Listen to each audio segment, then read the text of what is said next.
आपके मकान, आपका व्यापार, सब कुछ आपका कहा जाता है, लेकिन सब कुछ सरकार का है। हर चीज का टैक्स देना पड़ेगा तुम्हें।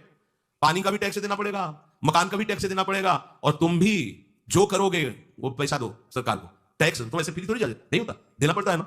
आप मान लो नौकरी कर रहे हो कि हमारी नौकरी करे तो उसमें सरकारी टैक्स कटेगा आपका, क्योंकि आप सरकारी आदमी हो, भारत देश के वासी हो। ऐसे ही ये टैक्स लगे हुए हैं सरकारी भी, मातृ ऋण, पितृ ऋण, ऋषि ऋण, ये टैक्स है। ऐसा नहीं कि तुम कमाओ खाओ और इसके बाद मर के जाओ स्वर्ग मिलेगा। टैक्स चुकाओ। ये मनुष्य शरीर मिला, इन ऋणों से मुक्त हो। अगर नहीं हुए तो भी तुम्हें दुर्गति होगी। आप देखो, एक बहुत बढ़िया ऐप है एस्ट्रो टॉक। वहां पे जो का अमुक धन पकड़ा गया तो इनाम दिया जाता है क्या, कितना कमा लिया, सजा दी जाती है। तुमने टैक्स की चोरी की, चोरी नहीं, मेहनत से कमाया या व्यापार से कमाया, दिया नहीं सरकार को, हाँ दिया नहीं, इसीलिए तुम्हें टैक्स की चोरी का दंड मिलेगा, सारा धन अपहृत हो जाएगा, तुम्हारी निंदा होगी, तुम्हें सजा मिलेगी। बोलो मिलती है नहीं? ऐसे ही ये लड़का, बच्चा, पत्नी, पुत्र, परिवार जो भी है, ये सब श्री भगवान का तुम्हें टैक्स देना है। क्या टैक्स देना है? भगवान की शरण होकर उनका सुमिरन करो, सारे ऋणों से वो मुक्त कर देंगे। एकादशी स्कंद में कहा है मेरा भजन करने वाले का कोई ऋण नहीं रह जाता। और नहीं तो महाभारत में एक प्रसंग आता है, एक जरत्कारु नाम के ब्रह्म ऋषि थे। ऋषि और भक्त में बड़ा अंतर होता है। वो तपस्या प्रधान, जैसे दुर्वासा ऋषि तपस्या प्रधान थे, वो बाल ब्रह्मचारी और तपस्या से युक्त एक दिन भ्रमण कर रहे थे, तो आवाज आई मेरी रक्षा करो, मेरी रक्षा करो।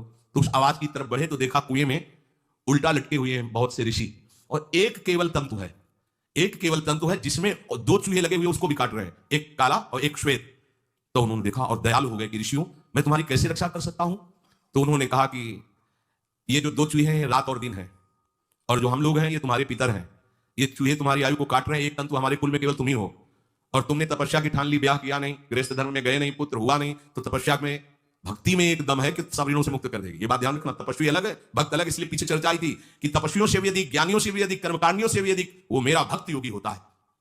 तुमने तो ब्याह किया नहीं, तो अब ये तंतु रात दिन तुम्हारे जीवन को काट रहे, जहां तुम खत्म हुए हम सब नरक में गिर जाएंगे। पितरों ने कहा तुम पितर ऋण से युक्त हो, मुक्त तभी होगे जब ऐसा करो। वो दृश्य खत्म, अंतर ध्यान हो गया।